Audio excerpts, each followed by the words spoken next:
आइए सुनते हैं शीतला अष्टमी बसोड़ा व्रत कथा। ओम श्री गणेशाय नमः। एक बार शीतला माता ने सोचा कि चलो आज देखूं कि धरती पर मेरी पूजा कौन करता है, कौन मुझे मानता है। यही सोचकर शीतला माता धरती पर राजस्थान के डूगरी गांव में आई और कहा कि इस गांव में मेरा मंदिर नहीं है और ना ही मेरी पूजा होती है।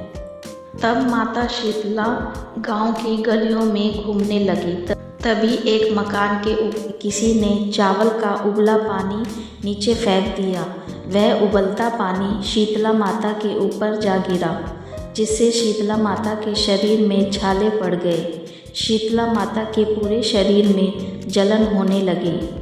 शीतला माता गांव में इधर उधर भाग भाग के चिल्लाने लगी, अरे मैं जल गई, मेरा शरीर तप रहा है, जल रहा है, कोई मेरी सहायता करो।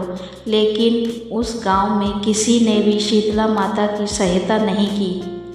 तब वहीं अपने घर के बाहर एक कुम्हारन महिला बैठी थी। उस कुम्हारन ने देखा कि अरे यह बूढ़ी माई तो बहुत जल गई है, इसके पूरे शरीर में तपन है, उसके पूरे शरीर में छाले पड़ गए हैं, यह तपन सहन नहीं कर पा रही है। तब उस कुम्हारन ने कहा, हे माँ, तू यहाँ आकर बैठ जा, मैं तेरे शरीर के ऊपर ठंडा पानी डालती हूँ। कुम्हारन ने उस बूढ़ी माई पर खूब ठंडा पानी डाला और बोली, हे माँ, मेरे घर में रात की बनी हुई राबड़ी रखी है, थोड़ा दही भी है, तू दही और राबड़ी खा ले। तब बूढ़ी माई ने ठंडी ज्वार के आटे की राबड़ी और दही खाया तो उनके शरीर में ठंडक मिली।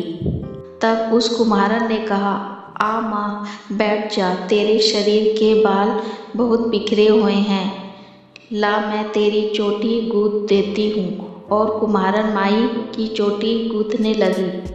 तब उस बालों में कंघी मारी तो अचानक कुम्हारन की नज़र उस बूढ़ी माई के सिर के पीछे पड़ी। जो कुम्हारन ने देखा कि एक आँख बालों के अंदर छिपी है, यह देखकर वह कुम्हारन डर के मारे घबराकर भागने लगी। तभी उस बूढ़ी माई ने कहा, रुक जा बेटी, तू डर मत, मैं कोई भूत प्रेत नहीं हूँ, मैं शीतला देवी हूँ। मैं तो इस धरती पर यह देखने आई थी कि मुझे कौन मानता है, कौन मेरी पूजा करता है। इतना कहकर माता चार भुजा वाली हीरे जवाहरात के आभूषण पहने, सिर पर स्वर्ण मुकुट धारण किए अपने असली रूप में प्रकट हो गई। माता के दर्शन कुम्हारन सोचने लगी कि अब मैं गरीब इन माता को कहाँ बैठाऊँ। तब माता बोली, हे बेटी, तुम किस सोच में पड़ गई हो। तब उस कुम्हारन ने हाथ जोड़कर आंखों में आंसू बहाते हुए कहा, हे माँ, मेरे घर में तो चारों तरफ दरिद्रता बिखरी हुई है, मैं आपको कहाँ बैठाऊँ। मेरे घर में तो ना चौकी है, ना बैठने का आसन है। तब माता शीतला प्रसन्न होकर कुम्हारन के घर पर खड़े हुई और गधे पर बैठकर एक हाथ में झाड़ू ली और दूसरे हाथ में डांडिया लेकर उस कुम्हारन के घर की दरिद्रता को झाड़कर डांडिया पर फेंक दिया। तब शीतला माता ने उस कुम्हारन से कहा, हे बेटी, मैं तेरी सच्ची भक्ति से प्रसन्न हूँ, अब तुझे जो भी चाहिए मुझसे वरदान मांग ले। तब कुम्हारन ने हाथ जोड़कर कहा, हे माता, मेरी इच्छा है कि आप इसी डूगरी गांव में स्थापित होकर यहीं निवास करें और जिस प्रकार आपने मेरे घर की दरिद्रता को अपनी झाड़ू से साफ कर दिया है, ऐसे ही आपको जो भी भक्त होली के बाद 7वें दिन भक्ति भाव से पूजा कर अष्टमी के दिन आपको ठंडा जल, दही व बासी भोजन चढ़ाए उस घर की दरिद्रता को दूर करना, आपकी पूजा करने वाली महिला का अखंड सुहाग रखना, उनकी गोद हमेशा भरी रखना।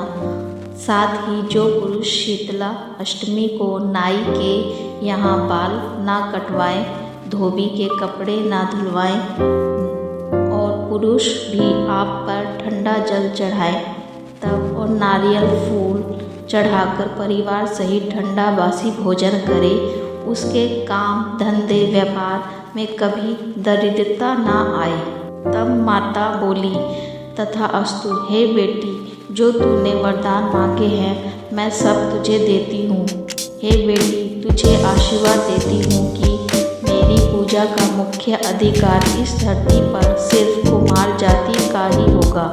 तभी उसी दिन से डुगरी गांव में शीतला माता स्थापित हो गई और उस गांव का नाम हो गया शील की डुगरी। शील की डुगरी भारत का एकमात्र मुख्य मंदिर है। शीतला सातवीं के दिन यहाँ पर विशाल मेला लगता है। जय शीतला माता।